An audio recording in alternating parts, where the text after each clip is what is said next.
Thanks for watching Lessons in Minutes with Jaylee. Like, share, and don't forget to subscribe.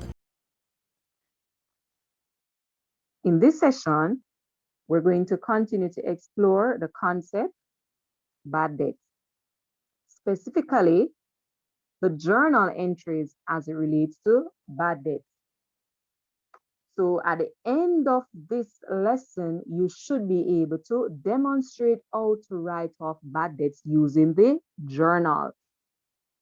So any question you get that asks you to journalize the bad debt for the period or make that journal entry to record the bad debt that the customer is unable to pay, that debt that the customer is unable to pay, you should know how to do this at the end of the session. Now, what are the journal entries for bad debt? The accounting entries that relates to bad debt. So when it's declared that the customer is unable to pay the debt that is outstanding, so when there is the declaration, you would debit your bad debts account. But why are we debiting the bad debts account? What we're doing is transferring the amount of unpaid debt to this account. So the amount that the customer is unable to pay and is declared that the customer is unable to pay this debt based on the possible reasons. One might have been bankrupt. Another may have been that there is some dispute over the goods or services supplied. And there are other reasons. Remember, you can review the lesson that was done earlier as it relates to the introduction of bad debt for the reasons for bad debt. Now we have our debit entry. But of course, our journal, you're showing the two entries, the account that you're going to debit, the account that you're crediting. Now, when the customer is declared that he or she is unable to pay the debt, bad debt is debited and the customer's account is credited. So you would credit your debtor's account. So upon declaration, debit your bad debts account, credit your debtor account. You may also be asked at the end of the accounting period to make the transfer to the financial statements, right? So the journal entries for that. And as a matter of fact, you're running your business, you may have entries. Of course, you're going to have entries throughout the accounting period, but you're at the end of the accounting period and you need to prepare your financial statements as it relates to bad debts. What you would do is to debit your profit and loss account. So you would debit your profit and loss account, but why would we debit the profit and loss account?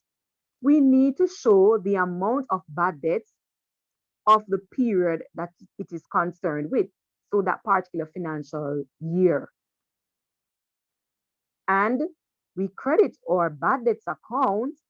In doing this, we're transferring the amount of bad debts to the profit and loss account. So we're closing out the bad debts account, but what do we do with the amount that is there? We transfer this to the profit and loss account and record it as an expense. So you would list among your other expenses for the financial period. With all of that said, just let us take a look at an example. Now, this example, we have our customer. Jaylee sold $50,000 worth of goods to Sade on March 20th, 2020. She was declared bankrupt on July 23rd, 2020. So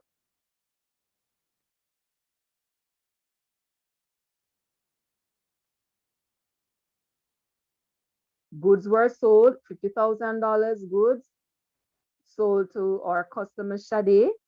That was done on March 20th, 2020, but she was declared bankrupt on July 23rd. And this information is important to us because you're now asked to prepare the journal entries to write off the bad debt. Prepare the journal entries to write off the bad debt. What is the bad debt?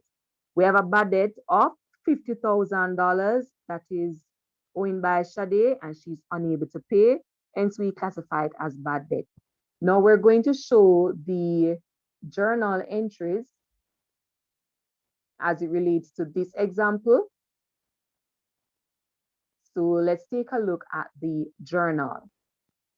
So the date upon which the debtor is declared bankrupt, this debtor Shade is declared bankrupt, and this was July 23rd, 2020.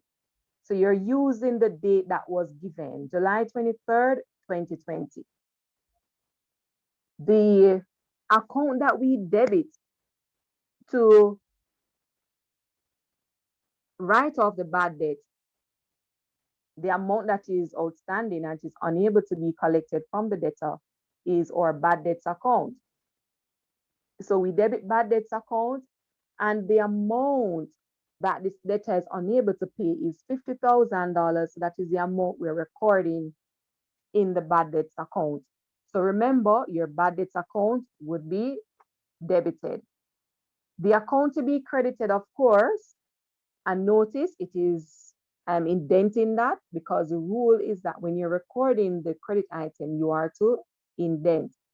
The account to be credited would be the customer account, but you can't just put the title customer.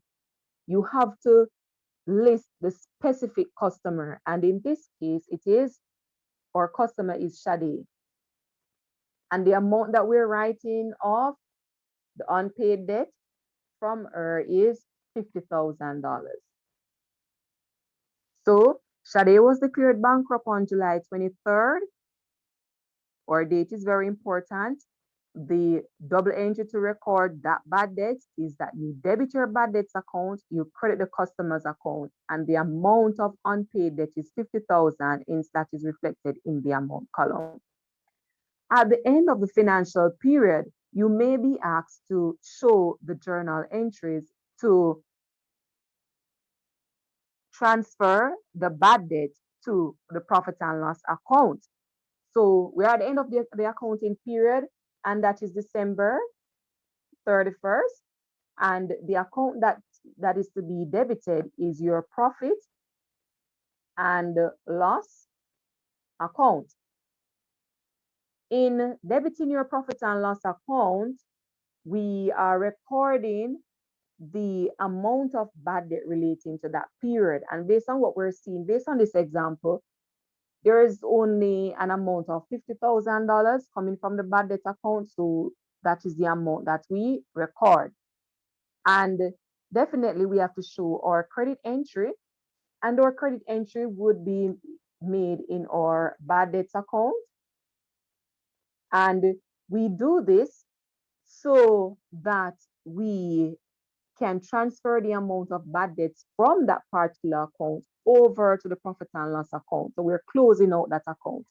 And the amount that we are writing off and transferring to our profit and loss account is $50,000. So this is the journal entry as it relates to writing off the bad debt, as it relates to our customer Shade, who was declared bankrupt on July 23rd, 2020. And the double entry is to debit your bad debts account, credit the debtor account, which is Shade. At the end of the period, you transfer the amount of bad debts for that particular period over to your profit and loss account. You debit your profit and loss account. You're showing this. You're listing it among the other expenses that you have, and you credit your bad debt account. In doing this, all of the amount that is reflected in your bad debts account is transferred over to your profit and loss account. We can safely say that we have covered how to write off bad debt using the journal. Do stay with us, and while we explore the concept on writing off bad debts using the ledger account. So our next session will be on writing off bad debts using ledger accounts.